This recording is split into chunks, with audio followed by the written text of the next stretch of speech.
And this partnership is brought to you by Algonquin College in partnership with CDI College. Thank you so much for choosing us, and I will hand the floor off to our Director of Public Partnerships, Mr. Bernardo Robledo.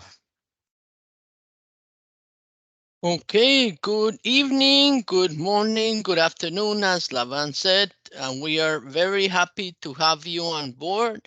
We welcome to your new venture. Your your dreams are starting to get through, so welcome to this Algonquin CDI partnership.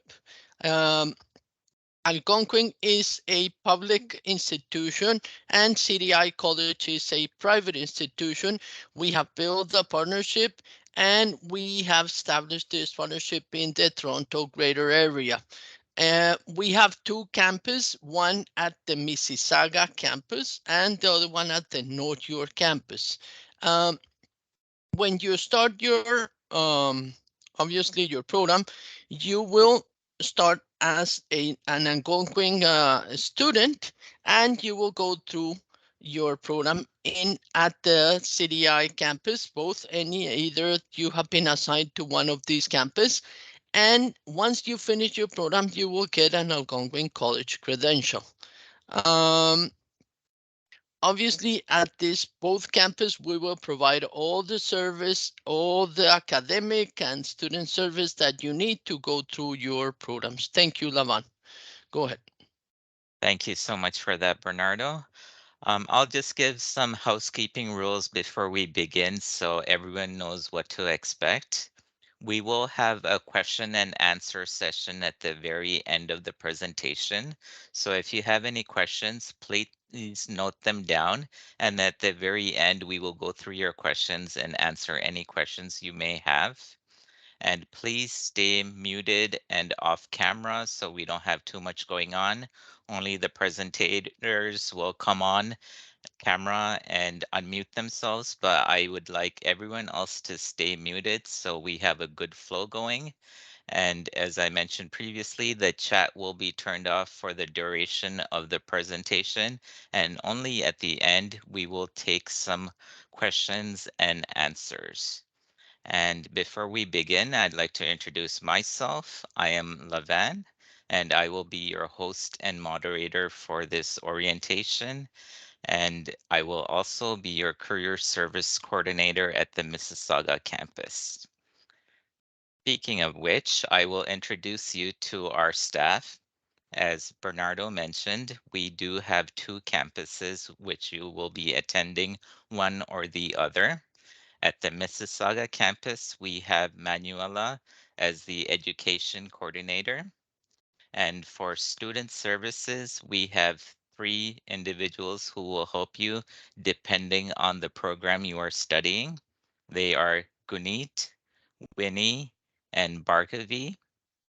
And last but not least, we have two career service members on the campus, which is myself, Lavan, and Taranjeet.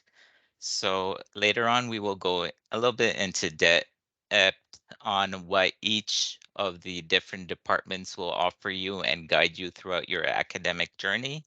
But this is just an overview of who they are. Please get a good look at their pictures because we will be working alongside you for the next year or two. And we also have Rana, who is the immigration specialist. So any questions related to immigration or visa status or your work permit, study permit, anything related to that, regardless of which campus you are on, please refer those questions to her.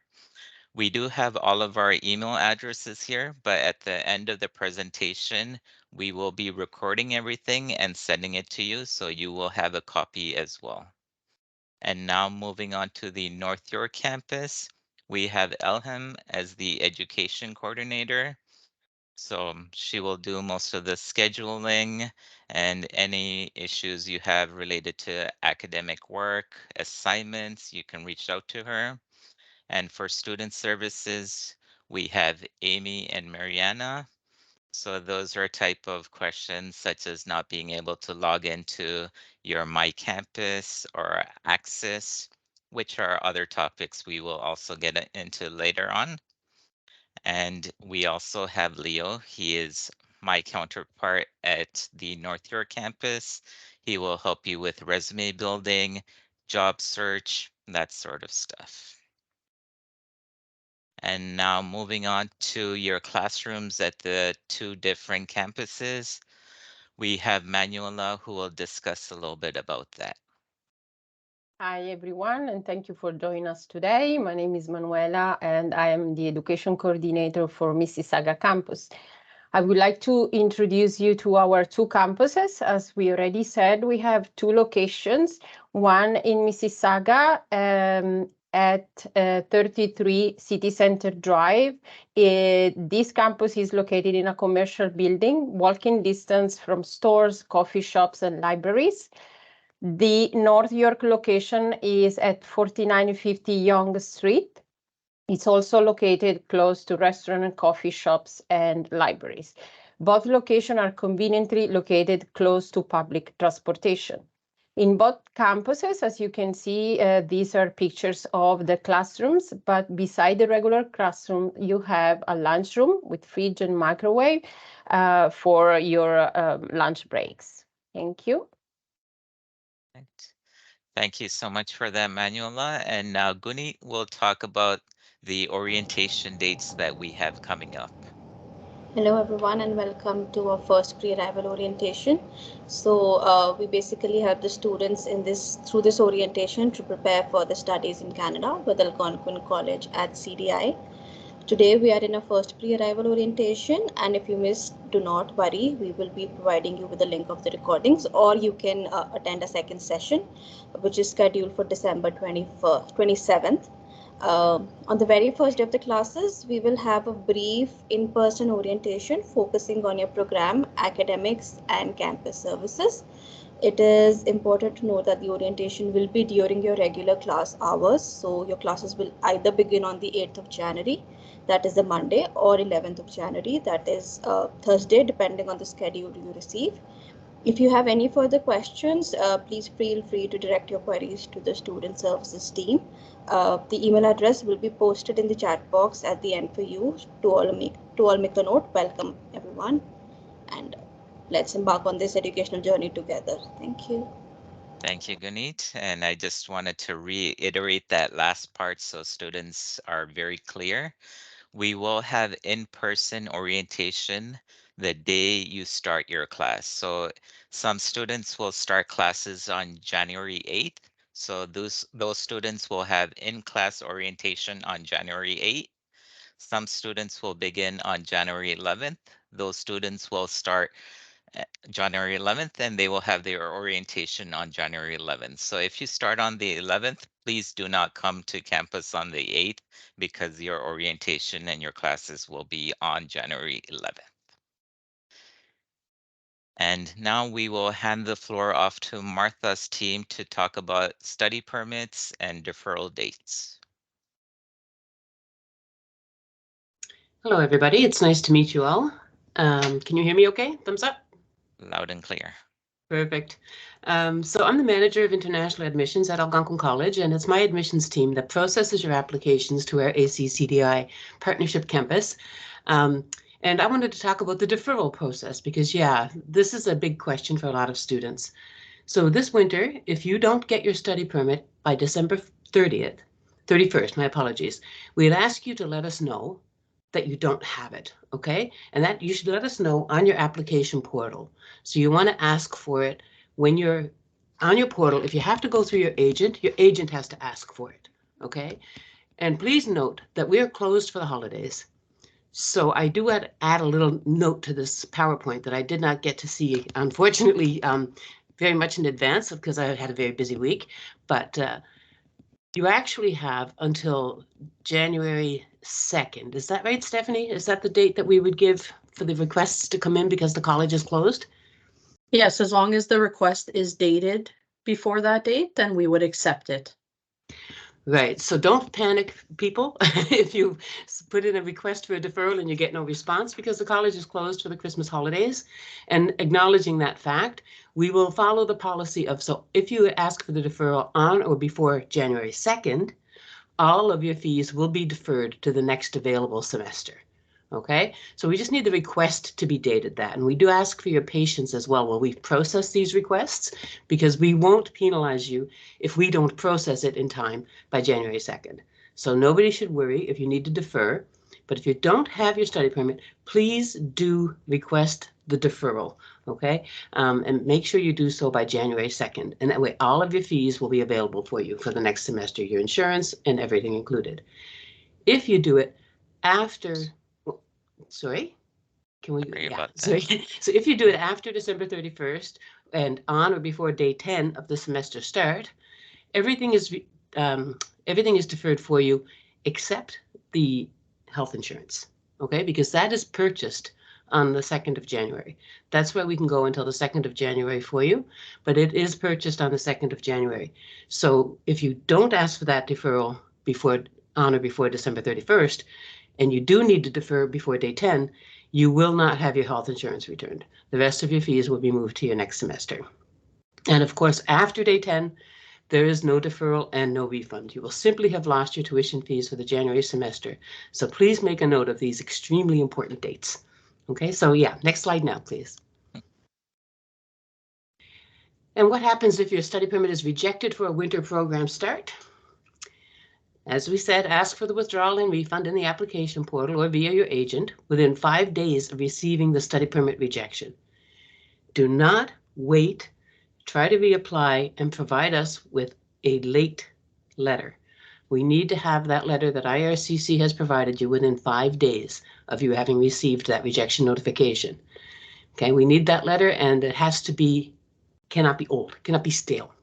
If it's stale, if the letter predates the last letter of acceptance, or if it's more than 5 days old, the withdrawal penalty for after day 10 study permit rejection withdrawals will be applied.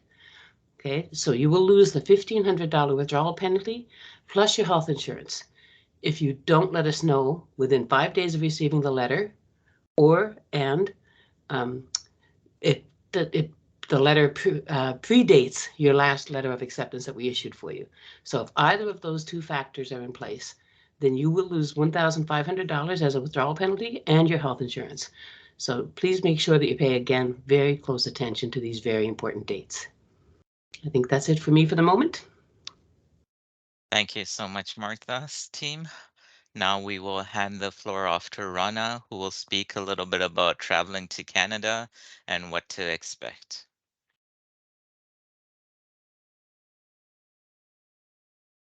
Okay, so you guys have your approval letter, you have your passport, your flight is booked, and you're ready to travel. What should you expect upon your arrival here in Canada? Next slide, please. In order to be fully prepared, please ensure that you have your valid passport, your study permit approval letter, and your letter of acceptance from Algonquin to present to the CBSA officer upon arrival at the port once you get here. Next slide, please. For the at this time, the Arrive Can app that was previously used for confirmation of vaccinations is now the electronic declaration form. So with declaration forms, when you guys are traveling abroad, you must declare whatever items you're bringing in with you. Previously, that was done by pen and paper. Now it is done digitally. So please ensure that you are downloading the app, creating your portal. Even though it's not required, it does make the process a lot smoother for you once you do arrive. So please ensure that at least you download the app and just take a look through it and just see what's required for you to complete. Another great tip is please print a copy of your study permit approval letter and your letter of acceptance from Algonquin. You never know what digital hiccups might come up with your phone, with your laptop. You may not be able to present that required information to the CBSA officer. So please ensure that you have a hard copy in your carry-on bag to present to them when you arrive in Canada. So the study permit and applicable co-op work permits. Although our programs that we are running do not require a co-op work permit, they will be printed upon completion of your interview with the airport there. So before you leave, please ensure that you're checking that your name is written correctly, that your date of birth is written correctly, and should there be any changes, you can notify them. If you don't notice until you already get home, that's okay too. We do have an application to submit with Immigration Canada to make any of those corrections as soon as possible. Okay. At the border, when you arrive, remain calm. I understand that traveling can be extremely stressful, but just try to remain calm, answer the questions directly and honestly. And again, try not to think, what should I say, rather than what is true.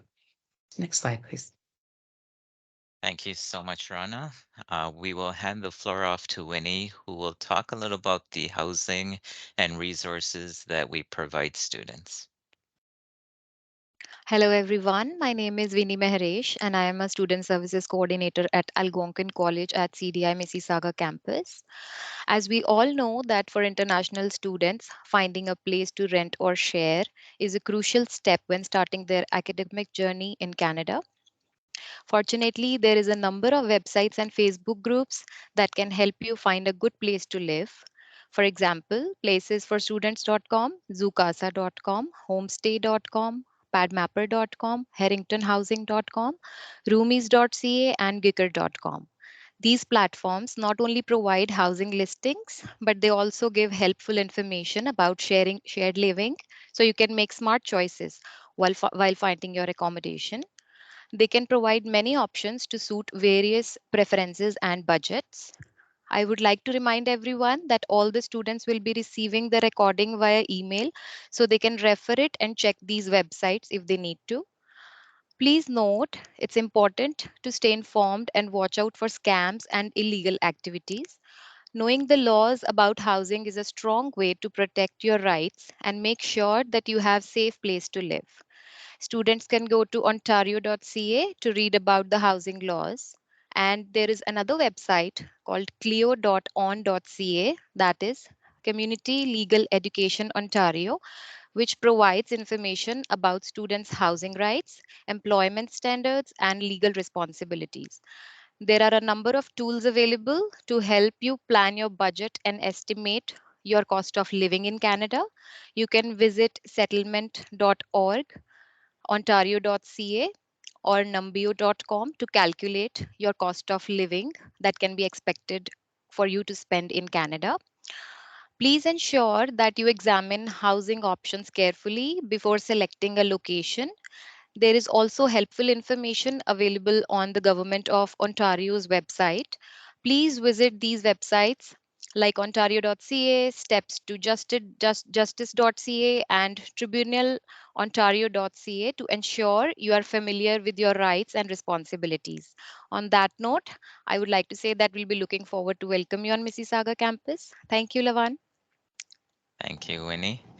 And now we will talk a little bit about the airport welcome desk that you can expect when you arrive in Canada, and Gunit will explain that to you. Moving on to Airport Welcome Desk, Algonquin College CDI, in collaboration with ICENT, is pleased to provide airport arrival services for students arriving in January 2024. ICENT has established Airport Welcome Desk kiosk at the Toronto Pearson International Airport. You can see these kiosks when you get out from Terminal 1 or 3. This is specifically designed for students to streamline the arrival process. The welcome desk is well equipped with information packets, maps, and any necessary information that you may need.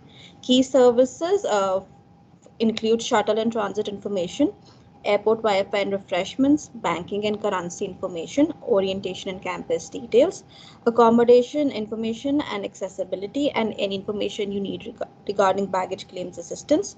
These services will be available from December 26 to January 7th, 2024 between 8 a.m. and 10 p.m. Next slide, please, Laman. So to enhance your experience, we recommend downloading the iSend app from Google Play or the Apple Store. Once registered and logged in, you will discover a variety of services, including a pre-departure checklist, student support, post-arrival checklist, and much more. Thank you. Next slide. And once again, we will hand the floor off to Martha's team, who will talk a little bit about Access and what you can find there and all the information regarding Access. Hi, everybody. So Access is our student information system that we currently use for all of our students with all of our campuses. And you are also, of course, using Access for some purposes for you. One of the big things about Access is that is where our central messaging system and our central student communication system pulls your email address. So if you have used a representative and the email address, we don't have your email address on our account, you don't receive direct communications from the college. So you do need to go into Access and confirm that you have the actual, your email address in there so that the college can contact you directly. The way to get in is very simple. You'll have your Algonquin College student number, you will click next, and then you will be asked to enter your birth date as your password. You'll enter that as your password, and then you will be prompted to put in your own password and make sure you keep a note of it. If you run into trouble getting into Access at any point, you can send a request to 555@algonquincollege.com. That is our IT department. It's a very simple email, 555@algonquincollege.com. But you can, from the Access, you can get your pre-arrival emails. They come via Access emails that we have. Reminders about fee payment due dates, fee payment deferrals, and basically newsletters and other, well, you don't get newsletters from Access, but that email address is used by the other areas of the college to send you newsletters. So it's a very important step to update your contact information in Access. So remember, use your student number, your birth date will be your original password, reset your password, and then you'll be able to update your email address and also get some other documents out of Access as you need them. You don't have the full range of all of the documents of Access, but everything that can support you with your studies at AC Toronto CDI will be there. Next, please. So your official student records are in Access. Those are your grades and also proof of enrollment. You'll also get your proof of graduation letters within Access. Now you'll get your transcripts from Access. There's also another link that's available to you when you're in there. You'll see a menu on the left-hand side where you can ask for transcripts. You'll be asked to enter your semester, your duration, where you start and finish of your program. If you need to get something that proves enrollment. It's pretty self-explanatory, but there are some videos to help explain that as well that I'll share later with the ACCDI team. But those are the official documents. Please don't write and ask us to send you paper documents. The college no longer issues paper transcripts. Everything is digital. There is another option on the portal, on the Access portal, where you can download a letter that states that, and that has the signature on it that states that we do not provide paper. These are the official transcripts for purposes of proof of studies, for purposes of immigration applications, for postgraduate work permits. So these are the transcripts that you need. These are your official records, and they all reside with us in Algonquin College, Ottawa. So you can check your fees and payments, you can see your final grades, and you can apply for course exemptions if you think that you have an eligibility for course exemptions. And that's about it for that. For Access support, you can use the contact us that was there. I'm sorry, I did have one more line. That's my mistake. I forgot about the contact us. So that's where you would contact us if you need some support. If you can't get into Access, then you would contact ITS at 555-5555-45 at algonquincollege.com. Thank you. Perfect. Thank you so much for that. And now Ellen will talk a little bit about the important dates coming up this term, so you would know fee deadlines, the start of classes, end of classes, and everything important that you will need to know. Thank you, Lavan. Hi, everybody. Welcome to this pre-arrival orientation once again. So here you can see your academic calendar. You can view all the important dates here, but I would like to draw your attention to the most significant ones. So on December 18th, you will receive your timetables from the Student Services Coordinator at both of the campuses. On December 27th, there will be a second pre-arrival orientation for those students that were not able to attend this one. On January 3rd, you will receive your credentials from the Student Services Coordinators. There will be an in-person orientation for you on the first day of your classes, depending on your schedule. So it could be either January 8th or January 11th, as Lavan kindly mentioned that before. January 19th will be the last day to officially withdraw from your program with refund, less $1,500 tuition deposit for new students, or a full refund for returning students in a subsequent semester. February 26th to March 2nd will be your midterm week. So the college will be open, but you don't need to be on campus. And finally, from April 13th to 20th will be your final assessment week. Next, please, Lavan. Thank you so much. I just wanted to reiterate this date right here. December 18th is when you will be getting your schedule. I know we'll get questions from about 10 students at the end. Please keep in mind, if you haven't gotten your schedule, it will be sent out on December 18th. And Elham will continue with your timetables. Yeah, thank you so much, Lavan. So in this slide, you can see your timetable or your schedule. Mainly, there are 4 shifts in both campuses under this partnership. The first shift will be on Mondays, Tuesdays, Wednesdays from 8 a.m. to 2 p.m. The second shift will be on Mondays, Tuesdays, Wednesdays from 2:30 p.m. to 8:30 p.m. The third shift will be on Thursdays, Fridays, Saturdays from 8 a.m. to 2 p.m. And the fourth shift will be on Thursdays, Fridays, Saturdays from 2:30 p.m. to 8:30 p.m. So basically, you will have classes 3 days a week, 2 days in person and 1 day online. If you have classes on Mondays, Tuesdays, Wednesdays, then you will have in-person classes on Mondays and Tuesdays, and your classes will be held online on Wednesdays.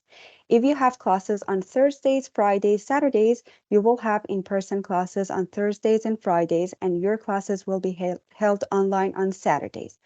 Please note that you will be assigned to any of these 4 shifts by the college, and you will be expected to be present for your classes. And also, as I mentioned before, you will receive your timetable on December 18th by your student services coordinators. And please note that your timetables are always subject to change.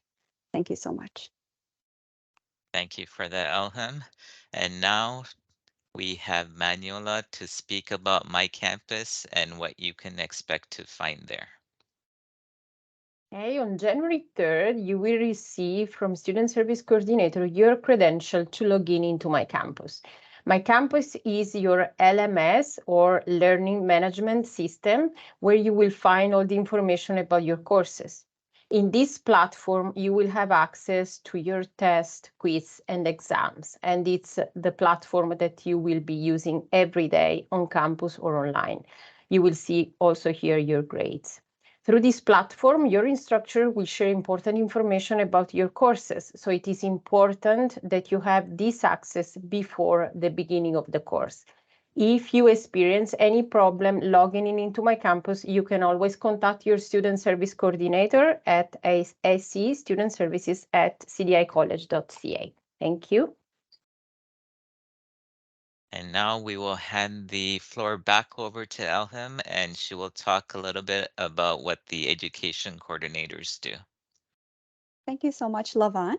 So in this slide, I would like to talk about bring your own device policy. This is one of the most important policies in this partnership.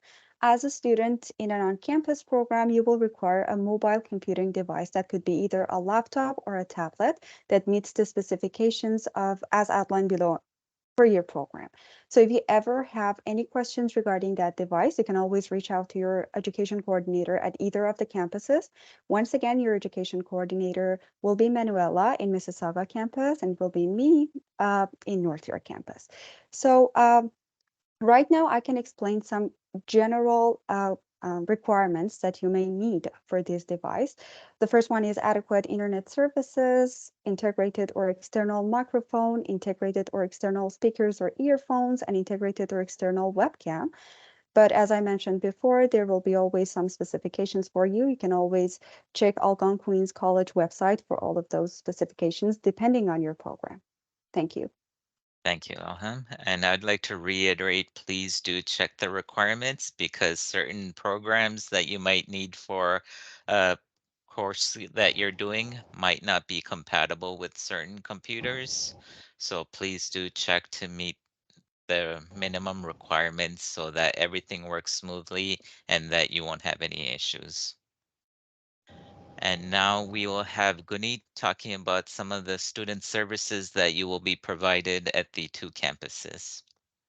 Thank you, Lavan. Moving on to student services. Our student services is integral to the holistic development of every student at Algonquin College at CDI. The services that we offer are orientation, academic advising, student success, learning accommodation, course planning and degree requirements, academic probation status, missed classes concern, course withdrawal policy, plagiarism and code of conduct in class and online, college transfer and admission process, grades and appeals, dispute resolution and complaints, complaint procedure, and alumni service. If you will be studying in North York, your student services coordinator will be Amy Gariwal and Mariana Hernandez. And if you will be studying in Mississauga, your student services coordinator will be Gunit, that is me, Barkave, and Vinny Meheresh. We also have international admissions coordinator, Ms. Rana Salim, to support the students. Thank you. Next slide. Thank you for that, Gunit. And I will be speaking a little bit about career services and what we offer. So as career service coordinators, we help students find jobs. At the end of the day, after your studies, the most important aspect is that you can get jobs. But while you're on campus, you want to have a job to support yourself, pay rent, bills, that sort of stuff. So we offer resume assistance and cover letter writing because that's obviously the very first step. As soon as you get a very good cover letter and a very good resume, the rest of it falls in place. We also do many workshops on those aspects as well. We'll do one workshop on resume and cover letter building, one on interview preparation, and one on job search using LinkedIn and Indeed, where you will use the various filters and to see what works for you, what doesn't. We will guide you through that with workshops. We will also help with career counseling if you're not sure what you want to do. Some students prefer moving to different provinces after their studies. So for things like that, we can provide assistance because as part of our role, what we do is we do some background research. We conduct research on the current trends within the Canadian economy, in the job market. For instance, there's a high likelihood that there might be a recession next year. So we will guide you through it. We'll give you advice on recession-proof jobs, and we will help you in every step of the way.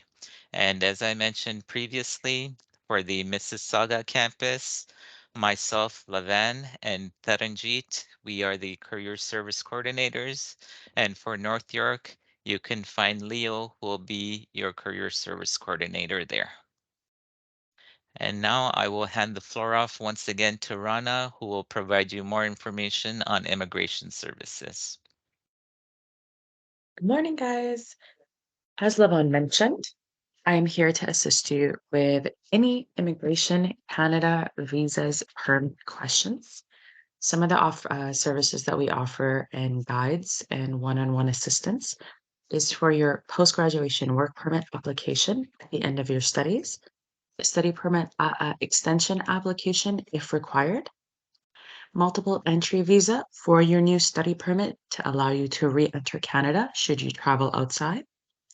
And if you lose your permit or if it's stolen, I'm more than happy to assist you with the replacement application. And as mentioned previously, any corrections that need to be made. I also provide workshops and orientations for our students to assist them with study permit extension questions and process, as well as the post-graduation work permit application. If you have any questions, about what your permission is to work here in Canada, how many hours you're permitted to do so, please shoot me an email and I'll be happy to confirm it for you.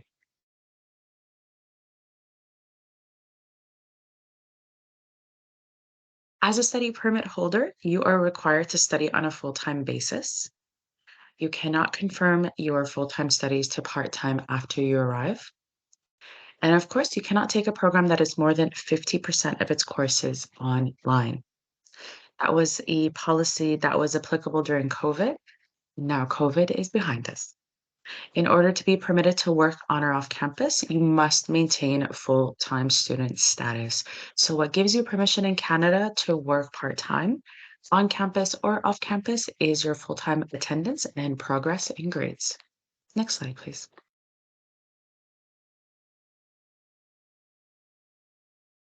With respect to working off campus, a student must be in an academic program that is 6 months or longer.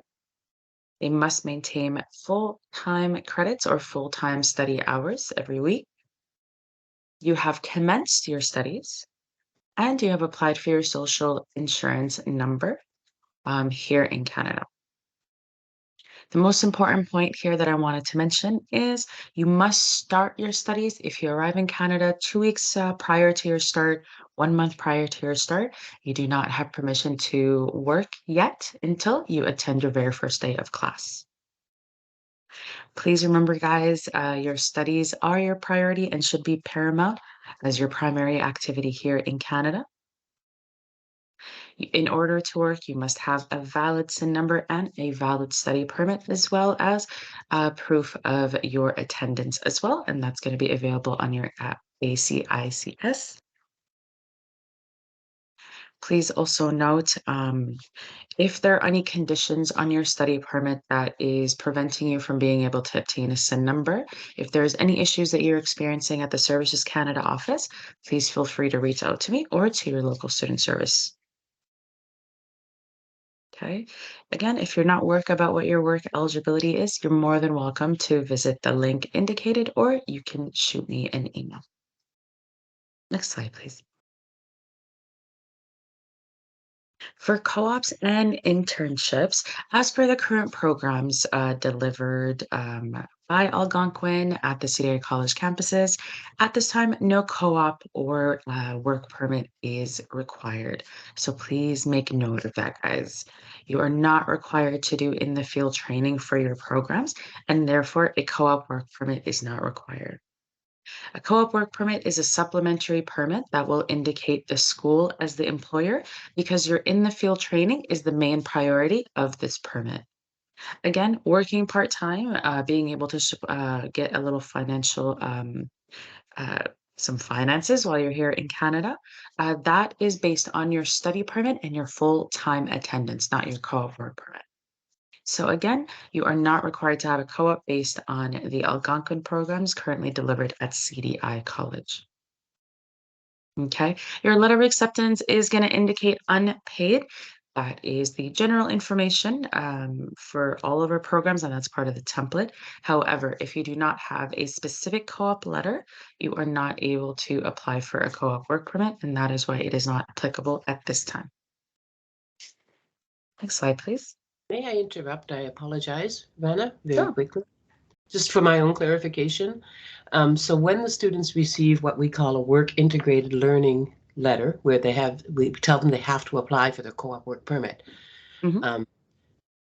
they do need to apply for their co-op work permit for those letters. It's not a direct co-op letter, but they still do need to apply for their co-op work permit, even though they're not going to be doing a co-op activity. They're going to be doing work integrated learning. Is that what you were indicating? Yes. So the co-op work permit, we have to specify how many hours the co-op is. Anytime that an international student is in the Canadian workforce, there has to be a set schedule and set hours. Actually, again, I apologize to step in, but the co-op work permits for education do not have the set work hours. It's not a requirement. It's just whether or not the program has a paid co-op. So we have two kinds of letters of acceptance.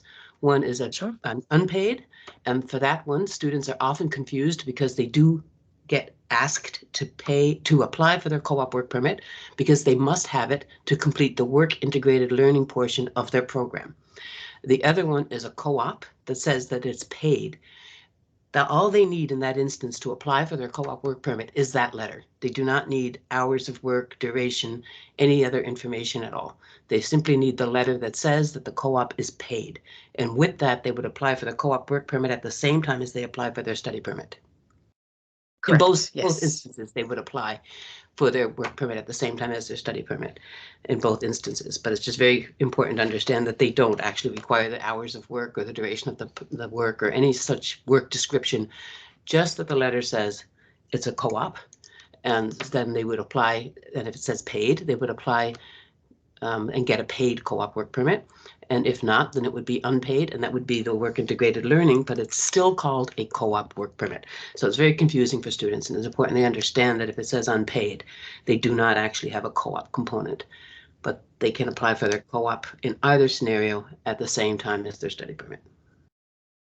That's good. Thank you so much for the clarification, Martha. Thank you. As Martha mentioned, the application can be applied with your study permit application. It's just one question that you answer in your online portal. It does ask you for a copy of your explanation of whatever in the field training you're required to do. So please ensure that that is provided as well. Please make sure that you guys are uploading that as part of your application. But as Martha mentioned, this is specifically just for your training. Again, any part-time work, anytime you want to have some extra income for yourself while here in Canada, that is going to be based on your study permit. Thank you for that, Rana. We will move on with Guneet, who will talk about the health insurance GuardMe that all students are eligible for. Thank you, Lavan. So moving on to health insurance, GuardMe is the insurance company that offers health insurance to all its international students. All international students at all times need to maintain health insurance. The cost of this health insurance is already included in the tuition fees for students enrolled in academic programs. The insurance coverage begins at the start of the respective academic months, that is September 1, January 1, or May 1. Students will receive their policy card and information from GuardMe through the registered email address. GuardMe Health Insurance offers various services, including a health access card for coverage of prescription drugs and emergency dental services. Additionally, students can utilize Mobile Doctor, which is a telemedicine service provided by Maple, and it allows them to connect with Canadian doctors anytime and anywhere via phone or a computer. Next slide, please. Student handbook is one of the most essential documents that you will have throughout your academic journey, as it provides crucial information and guidance through this academic journey of yours.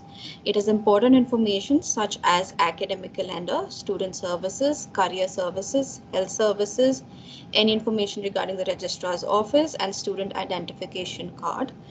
You will also get to know about the campus regulations, which includes food and beverages, hours of operation, parking, security, smoking, statutory holidays, and telephones.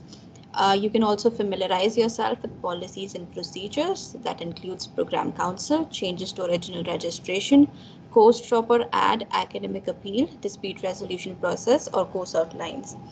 If you have paid your fees deposit, you will be receiving a copy of student handbook by email and will also be uploaded in the My Campus portal, which is a student portal. Thank you. Next slide. Thank you so much. And now I will hand the floor off to Amy, who will talk a little bit about what to expect in the Toronto area and how to dress warmly for the winter season. Hello, everyone. Welcome. I'm Amy Grewell from North York campus. I'm going to talk a little bit about things to do in Greater Toronto area. December marks the arrival of the most anticipated events of the year, which is Christmas and New Year's Eve. The city transforms into a winter wonderland with snow-covered streets, and international students have a unique opportunity here to explore this vibrant and multicultural city and create lasting memories, as long as you dress warm and plan ahead. Engaging in local traditions, attending festive events, and exploring different neighborhoods during the holiday season can provide a sense of belonging and connection. You can visit Toronto's iconic CN Tower, Royal Ontario Museum, see the light presentations at Casa Loma Castle, visit Niagara Falls, which is only 3 to 4 hours drive from Toronto, and take Insta-worthy pics in the Distillery Winter Village while sipping hot chocolate at the Christmas market. If you're a sports fan, we have Canadian Hockey Hall of Fame here in Toronto as well. Next slide, please. Let's talk about daylight savings. For many international students, this is a new concept. So in Canada, in spring, around March 12, time goes ahead 1 hour. So for example, if your watch were to say 1 p.m., we will set it 1 hour ahead. It will say 2 p.m. In winter, around November 5, time goes back 1 hour. So if your watch was supposed to say 2 p.m., we'll set it back to 1 p.m. You'll get a hang of it once you're here. It's crucial for those who are new to Toronto to understand and prepare for the seasonal changes. I'll give you 5 tips to help you comfortably transition into the Canadian winter, especially if this is your first experience. Number 1, winter wardrobe essentials. Invest in a good quality winter jacket, preferably one designed for temperatures well below freezing. Ensure you also have thermal undergarments, waterproof gloves, a warm hat covering your ears, and a scarf. Remember, layering is the key. Number 2, footwear. Toronto streets can get slippery due to ice and snow. Ensure you have waterproof insulated boots with a non-slip sole. Number 3, staying informed. Sign up for weather alerts and always check the weather forecast before you leave house. Apps like Weather Network or CBC Weather can be quite handy. This will help you dress appropriately and be prepared for sudden snowstorms or drop in temperature. Number 4, health and well-being, most important. Cold and flu are common during the winter months here in Canada. Make sure to get your flu shot, stay hydrated, and maintain a balanced diet rich in vitamins. Number 5, winter activities and socializing. Embrace the winter. Toronto offers various winter activities from ice skating at Nathan Phillips Square to the Christmas market in the Distillery District. Participating in these events can help counter any feelings of homesickness and allow you to make the most of your Canadian experience. So bundle up, embrace the holiday spirit, and join Toronto in celebrating the most wonderful time of the year. Thank you. Next slide, please. Thank you so much for that, Amy. I have my little toque here that I always wear. I do highly recommend it for everyone as well. Please keep safe, please keep warm, and enjoy the weather. And in the meantime, we will hand it off to Gunit, who will speak a little bit about our social media and what you can find there. Thank you, Lavan. Congratulations, everyone. We've neared the end of the presentation. Before we wrap up today's presentation and finish on a good note, I want to extend heartfelt congratulations to each one of our students and on all our presenters today. As you will shortly begin your academic journey, I hope you all find continued success, embrace new challenges, and create lasting memories. You can connect with us through various social platforms like our official college website, which we will shortly email to you, YouTube, Instagram, and Twitter. With this, we will be sending you a short feedback survey form to tell us how the orientation was. This will help us evaluate how we did, so I request everyone participating today to take a few minutes to complete and submit the post-orientation feedback form. Next slide, please, Lavan. Moving on to the frequently asked questions, starting from, can I schedule timetable according to my preference? No. The college will provide the schedule and no adjustments can be made. Is there any pre-registration required before I move to Canada? There is no pre-registration required before you move to Canada.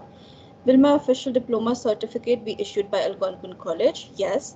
Algonquin College will issue the final certificates upon completion of the course and program requirements. All tuition fees must be paid in full before graduation.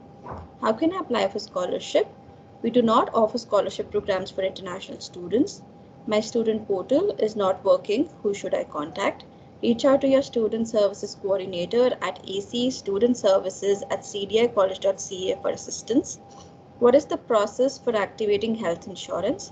Students will receive their policy card and related information from GuardMe via their personal or registered email address. Activation of membership is required and it can be done by registering through the provided link, or you can visit www.guardme.cdi. From where can I obtain my enrollment letter? You can access and download your enrollment letter from the Access portal under the Print Letters section. Is it possible to commence or complete college courses online? Starting from the winter semester of 2024, Algonquin College at CDI no longer permits students to initiate their studies remotely while awaiting their study permits. Are there any breaks in our program schedules? All 2-year programs include a scheduled break, which is 1 semester after 2 semesters of study. When will I receive my schedule or timetable? The timetables will be sent to all the students no later than December 18th, 2023. If you have any further queries, please drop an email at acstudentservices@cdicollege.ca and the student services team will be happy to assist you. Thank you, Lavan. You can take over. Okay, thank you so much for that.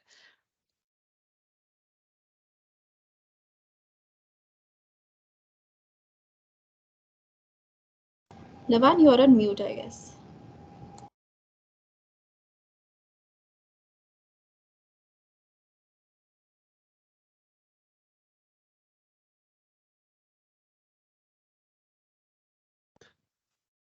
There we go. More technical difficulties. Is everyone able to hear me? Yes, we can. Yes. Okay, perfect. Wonderful. As I mentioned, thank you so much for attending our presentation today. And when you arrive in Toronto, please make sure you dress warmly. Today itself, the temperature is 1 degree Celsius, and on Monday, it is expected to snow. It has already started snowing, so please have a warm jacket when you land. Right now, we will be opening up the Q&A section within the chat. When it is open, you'll be able to ask questions and we will go through them and answer as many of it as possible. And we will also have our staff within the Q&A to answer your questions. So if you look at the top of your chat, it will be next to the box that says chat. There's one that says Q&A. If you click that, you can ask questions within there and I will go through those questions and we will answer as many as possible. So what I can do is I can share my screen to show exactly where it is.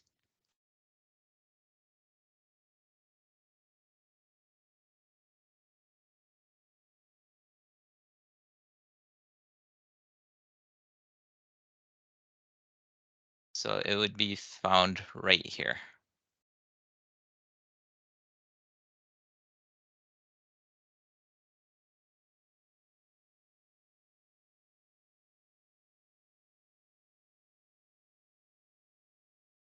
I do see hands up, but we cannot mute mics right now. So if you do have a question, please do refer to the Q&A section and we will answer all your questions from there.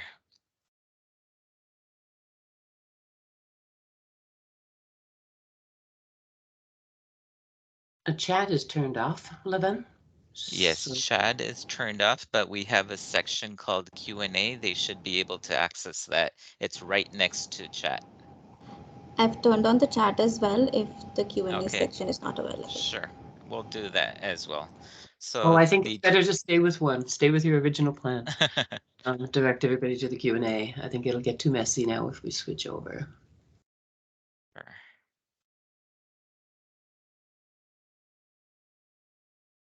Okay, I do see a question in chat. The first question I see is, when will the recording of this presentation be sent to students? So the recording of the presentation will be sent to all the students once we finish this session, and it will be emailed to all the students on the registered email address. Perfect. Thank you for that.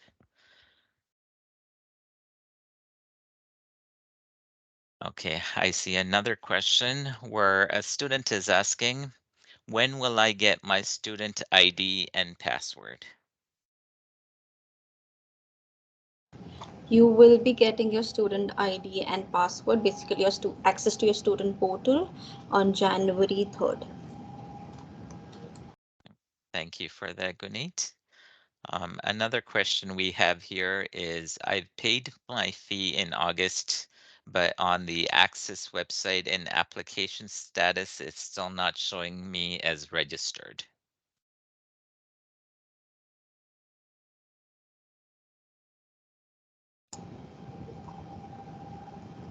Martha, can you take up this question?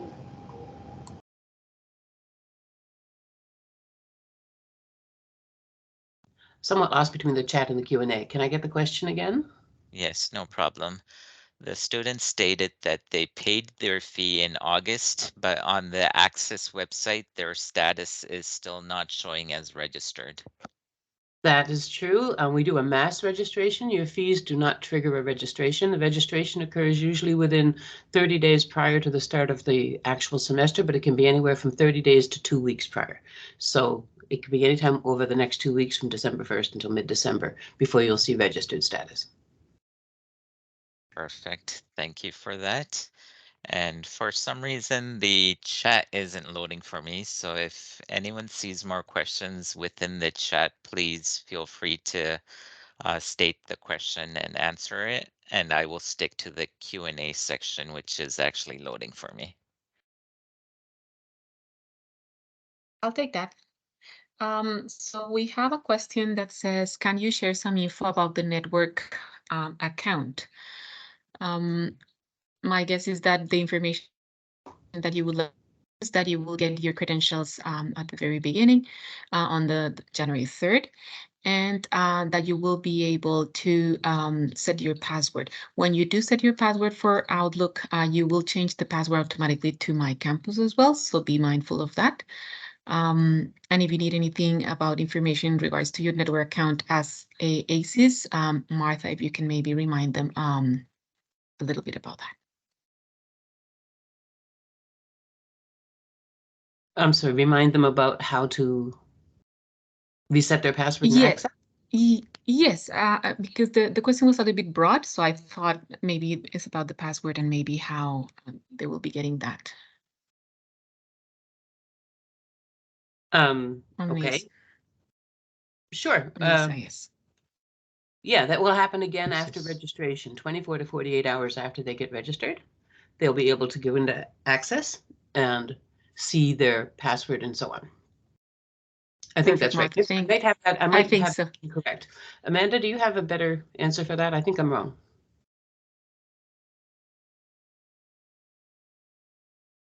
Amanda, are you there? Okay, so as soon as they have registered status, they can get into Access and get their password reset. Yeah, that's where we will stay with that. Perfect, thank you. We have another question. Is there any kind of on-campus jobs available for students in Mississauga campus? At the moment, we have not opened some of the jobs. We will, during the term, open some at some point, and we'll keep you posted. On another hand, though, you have to be mindful of Taranjit and Lavan and Leo, who's going to be taking care of you in terms of jobs. So just be mindful of those career services that will be there to help you. I ask that you please give Amanda Ramsden-Hussey the ability to unmute. She can't unmute. She's the admissions coordinator for Algonquin College, Ottawa. Amanda Ramsden-Hussey, please give her the ability to unmute. Thank you. Thank you, Martha. You're asking as well, how do you get your bus passes? This is a very interesting thing. We're going to have a workshop for you to show you and explain to you how you can get your bus pass and how can you get the discounts on bus passes on your Go Transit. So Student Services will be sending that information to you, so you not only know how to get the bus, but also how to get the discount on it.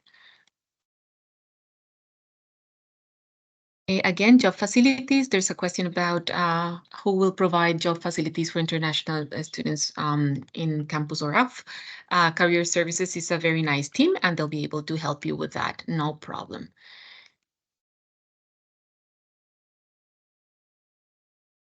I want to know more about the timetable. I'm enrolled in marketing management, so we have 4 shifts. I can only opt for 1 shift, but I can't opt for any other shift. Don't worry about that. As soon as you start, you're going to receive your shift from Student Services. Basically, you're going to get your schedule for either Monday, Tuesday, Wednesday, or Thursday, Friday, Saturday. After that, you'll be told about how your program will develop through the terms. So don't worry, we'll keep you updated, and I will guide you throughout the whole term. I think this is a question for you, Martha, and your team. How can I get my fee receipts? Can you please help us answer this? I can answer that one. So it depends how you paid. So if you paid via Flywire, you'll use your Flywire account to access your fee receipt. And if you've paid in any other manner, you'll be able to get it directly from your Access account. Thank you very much, Stephanie. The next question we have is, can we change the course after arriving in Canada before classes starts? Check with Student Services. For the most part, we generally give you a shift, and that's the one that you should stay with. But if there's anything specific and that we can do, we'll do it. For now, this is you get a shift as it is. Can I extend my study after completing this 1-year program? You can, once you finish your 1-year program, and if you want to extend your study, you can always enroll on a second program, a different program. So you're welcome to do that. That will be the best way to do it. If you're coming to do 1-year program after finishing, if you can apply for another program, yes, you can. Logging into the iSend app, you'll be able to log in through your cell phone. So make sure that you download your app through Google or Apple Store. This is a question for you, Stephanie, and your team about our RANA study permit. I have a layover at Vancouver, then the Toronto. Sorry, is it possible to defer? Sorry, admission twice while still waiting for a study permit? That was more the question. So maybe Martha, if you can give us RANA, can you give us information on that? Yes, of course. The best course of action will be to defer, as you will not be able to start your program or fly to travel to Canada without your study permit approval letter. May I also jump in to say that if you get one deferral for no study permit and you receive a second letter of acceptance, you need to provide, if you need to defer a second time, you need to provide a second proof that you do not have your study permit. Okay, it's very important. The policy is one deferral only. So we can defer twice, but we would ask the student to provide some proof that their study permit application is still ongoing. Perfect, Martha, thank you. There's another question in regards to immigration as well. Danica asked about study permit. I have a layover at Vancouver, then to Toronto Airport. Question, at which airport should I issue my study permit? So your study permit will be issued at the very first point of contact of entering Canada. That is where your eligibility interview will happen with the CBSA officer. Perfect, thank you. This question is for Martha and the team. From where will I get the college fee receipt required at airport immigration? Will the receipt that I have from Lulu Forex serve as the proof for that purpose? For proof for immigration, you just need your Flywire receipt. Okay, so you have a Flywire receipt on your Flywire account. That is accepted by immigration as proof of payment. That is perfect. How can they get their fee receipts? Do they get them in ACES, or do they get them as soon as they pay, Martha? I think there's many questions in regards to that. So yeah, so go ahead. So it just depends how the student has paid. If they paid via Flywire, then they will receive their receipt via Flywire. If a student pays in another method, then that's when they would get their fees receipt from Access. Perfect, thank you. What is the device requirement for the computer programming course? Student Services will be sending you a link connected to the Algonquin portal, and there by program, you'll be able to check what type of device requirement you need so you can buy the proper one. Is it possible to defer admission? We talked about that a little bit. Yes, you can defer for the while you're waiting for your permit, for sure. How many courses are required for one semester? Okay, so each semester, each program has 6 courses or 5. So basically, you're going to have a 6 or a 5 course term. This is a question for, I think, Martha. How can I get an enrollment letter? So that's also on Access, and that'll be available once a student is officially registered. So as per what Martha said before, that can be anywhere from 30 days to 2 weeks before the start of class. Thank you, Stephanie. Are we able to change the timetable? Please, once again, you're going to get one table at the very beginning. You will not be able to change it. That's going to be given to you for the term.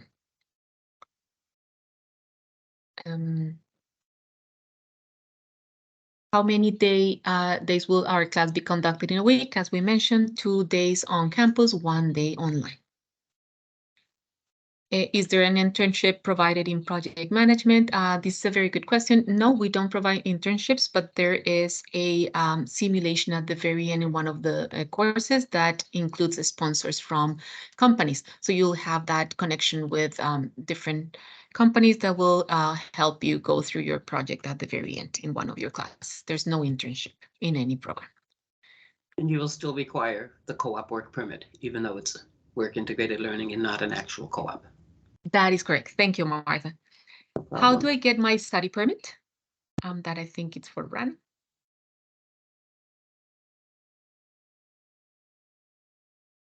So sorry, if you can repeat the question, please. Harmanpreet is asking, how do they can get a study permit? How can I get my study permit?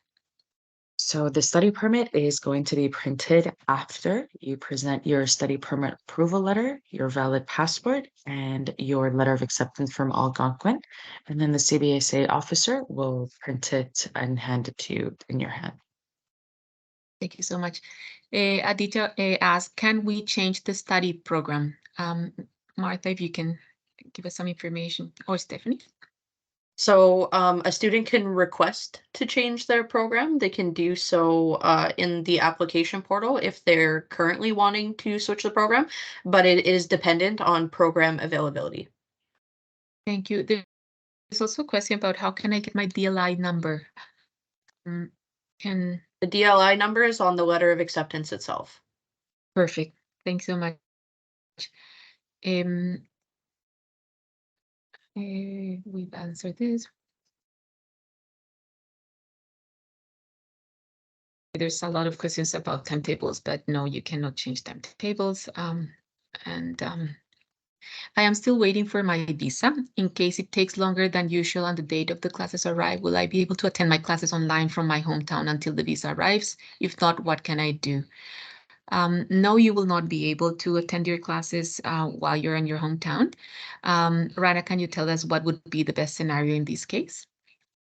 Sure. So as previously mentioned, Immigration Canada has not extended the permission to study abroad that was used during COVID and the restrictions in traveling at the time. So the last date that this is permitted is December 31st, 2023, for someone to begin their classes abroad while they're waiting for their study permit to finalize. Unfortunately, that has not been extended by Immigration Canada. Perfect. Thank you, Rana. I think we are at the very end of our questions. Just to double check with everyone, the last 3 questions that have been asked a couple of times. Oh, sorry, Martha, would you like to say something else? Just a little more information following Rana's answer, because it was a 2-part question. What should they do if they don't have their study permit? Yes, they cannot start remotely, and you should request your deferral on or before January 2nd so as not to lose fees. You can defer to a future semester. You may have to work with your agency or with admissions to determine if a program that you want has a seat available in a future semester, but you must request your deferral by January 2nd so as not to lose any money, and you cannot start your programs offshore. Thank you, Martha. There is a very important question that I was asked here, and it is, how do I get my student ID card? So everyone, as soon as you come into your classes the first day, we will show you, and you will get, sorry, by email, an email regarding iSend app for Algonquin at CDI College. That app will have the opportunity for you to add your ID card. That's very important because as soon as you have your app, the first thing that you will have to do is to set up your ID card as a digital form. And with that, you will be able to get discounts not only in transportation, but also in other things. So as soon as you come in, you're going to get an email by Student Services telling you what kind of the iSent app you have to download, and then how to set up your ID card. So from now on, that will be your identification, not only for us, but also for others, so you get discounts and everything else. In regards to your SIN number, we are going to have a workshop in January 9th in both campuses. The government will come and give you not only a workshop on that, but also will set you up for the SIN number. So make sure you're registered. So then instead of having to go to somewhere else to start your SIN, you'll be able to get it at school right away. I think we've covered every question. If there's anyone that I'm missing, maybe you can let me know. We've covered almost everything. They can still post the questions and we'll be answering from here. We can now take over the questions in the chat now. Perfect. So everyone, thank you so much. If anyone has any more questions, you will have Student Services, the Student Services contact. If you are in Mississauga, please contact Gunit, B, Barkby, and Winnie. And if you are in North York, please contact Mariana and Amy. They'll be able to help you with all the questions that you have. We wish you a very good day and a fantastic term ahead. Thank you, everyone.